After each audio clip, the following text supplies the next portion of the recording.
Anxiety is a normal reaction to stress and can be beneficial in certain situations. It can alert us to dangers and help us prepare and pay attention. Anxiety disorders differ from normal feelings or nervousness or even anxiousness and involve excessive fear or anxiety. Anxiety disorders are the most common of mental disorders and affect 30% of adults at some point in their lives. The different type of anxiety disorders are agoraphobia, anxiety disorder due to medical condition, social anxiety disorder, generalized anxiety disorder, panic disorder, selective mutism, panic attacks, separation anxiety disorder, specific phobias, substance-induced anxiety disorder, obsessive compulsive disorder. Factors that lead to anxiety is from stress from work and school. Is financial stress that leads a person to develop anxiety as a side effect of prescriptive medication. Some things that might help with anxiety, which is a very big thing, especially right now because of the pandemic and you're not able to see your friends, you're not able to have those little moments.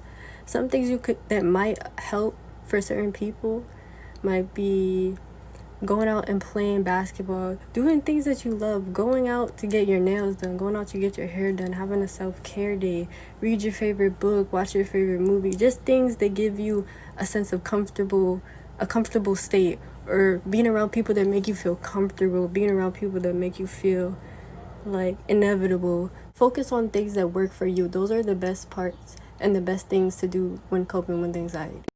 Selective mutism is an anxiety disorder characterized by a person's inability to speak or communicate in select settings.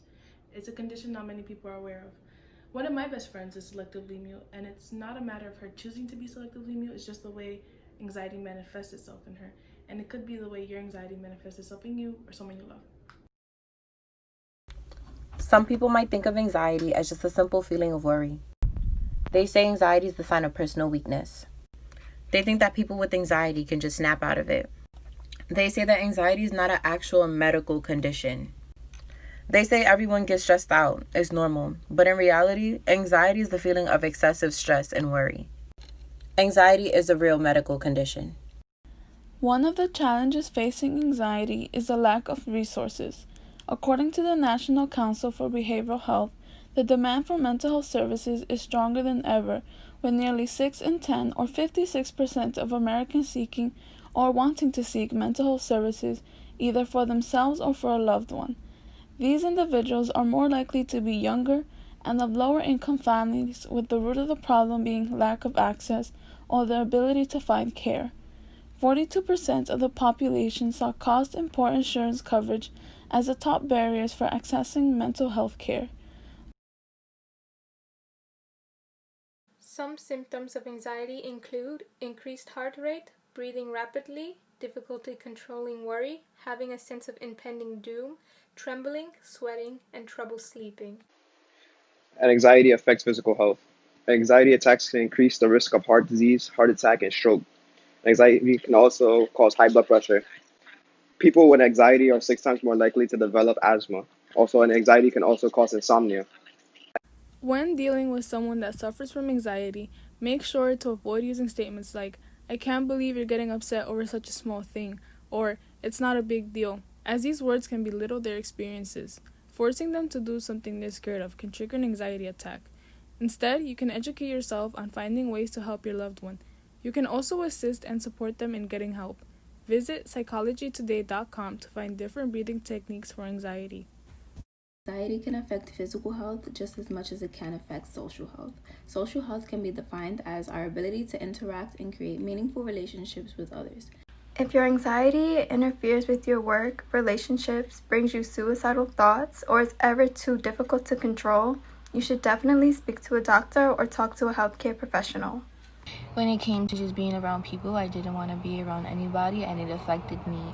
And I just thought that it was normal, and I thought that it was my personality, but it actually wasn't. It's anxiety. And I thought that heart racing, sweaty palms, and your body getting tense was normal. I just thought that it was anger, but anxiety. and anxiety gets triggered due to me overthinking, or just me seeing something, or just me hearing something triggers my anxiety, and it gets to the point where I just feel like I can't be around anybody. And if you have anxiety, I feel you. I know how you feel, and I'm here and I'm listening, and you're not alone. I'm fighting it the same way how you fighting it. You're gonna get through it. Trust me. I play soccer, and every time I have a bad performance or bad practice, and after the session, I would go home, and my mom would ask me how I did, and when I don't talk and I stay sad, and she would catch that feeling, and she would understand that I'm sad, and she would feel sad, and then it keeps transferring into my all the family members, and also my teammate too. When I play bad, they will tend to play bad as well. There is no absolute way to end anxiety. Your anxiety can go on for the rest of your life, but it can get better over time with therapy or treatment. There are many effects when anxiety is left untreated, such as negative consequences that can impact a person's daily life. For an example, they might not be able to work, go to school, or even have normal social relationships. Anxiety affects social health because it makes you avoid situations that are considered normal, and it also can affect your personal relationships, which is not healthy.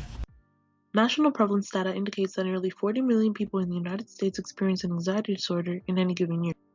Approximately 8% of children and teenagers experience an anxiety disorder, with most developing symptoms before the age of 21. Only about 1/3 of those suffering from an anxiety disorder receive treatment, even though the disorders are highly treatable. Researchers are learning that anxiety disorders run in families and that they have a biological basis, much like allergies or diabetes and other disorders. Looking at the very same eyes that brought me pain. Memories about the past don't seem to fade away. I'm feeling numb, but my stomach starts to feel away. My body getting devoured by this mental strain. I start to second guess every decision that I make. I'm moving cautious with every step that I take. With resilience, I'll be sure to break. The cycle will keep me and you awake, like my mind and my soul is stake. Not a lot of people tend to shed light on anxiety, and that becomes a problem. People mess with their sobriety. Then they start to feel the gap close on the finer things.